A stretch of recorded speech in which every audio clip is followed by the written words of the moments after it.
In this video, we will talk about al-Idafa or Idafa structure. What is this structure? So, Idafa structure is a way to describe position in Arabic, and it consists of two nouns. Both parts should be nouns in this structure. Now, I know we worked on the nominal sentence and we said that the nominal sentence also have two parts, but today we will know the difference between Idafa structure and the nominal sentence. The difference is very easy to master. Let's continue with our examples. So, we have the first example is كتاب الطالب.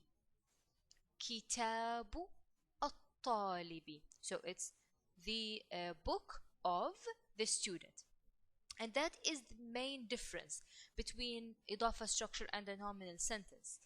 Idafa structure is the equivalent of the structure in English, which is the book of the teacher, the city of Chicago, the University of Michigan, or something like that. So Idafa structure contains the meaning of the students, the book of the students, the phone of the teacher, things like that.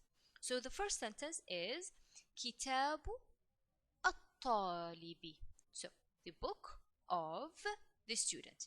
The second one is going to be جامعة ديبول. جامعة ديبول. So it's DePaul University or the University of DePaul. جامعة ديبول. سيارة مايكل. سيارة مايكل. The car of Michael. Michael's car.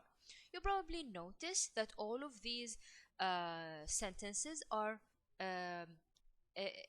expressing possessions.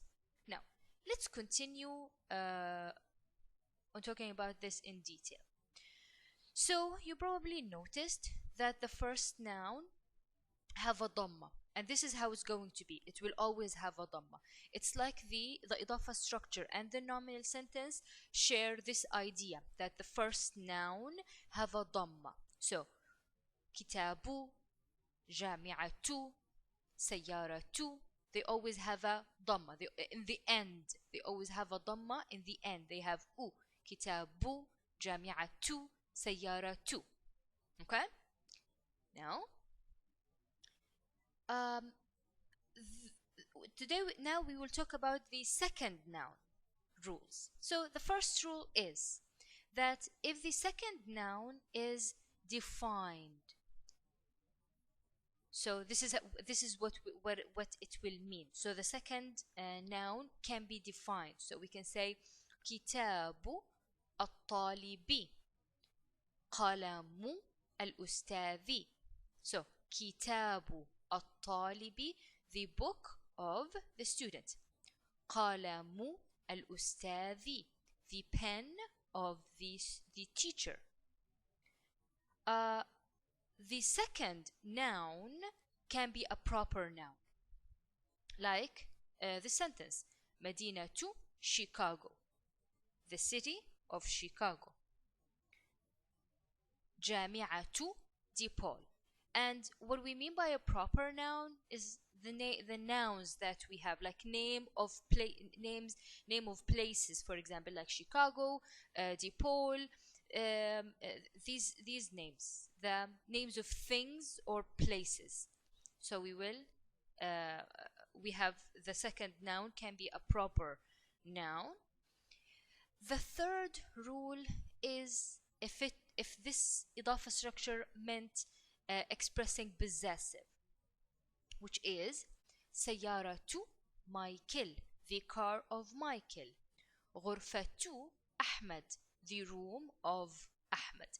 Now, this is basically what the rules that we want to work on for the second noun. So the second noun can be defined, can have an L. It can be a proper noun like Chicago and DePaul. It can be expressing possessive like here Michael and Ahmed with سيارة and غرفة. طيب. Now, one extra thing we need to know about if the second noun is defined. So this is كتاب الطالب, the book of the student. كتاب الطالب. Now, if we don't want to use a defined second noun, if we don't want to use the L for the second noun, it's going to be an إضافة, but it's going to mean the book of a student. Okay, if we don't have L for the second noun, it means a book of a student. A student that we don't know, probably he's not known for us, so we say كتاب طالب. This book is the book of a student.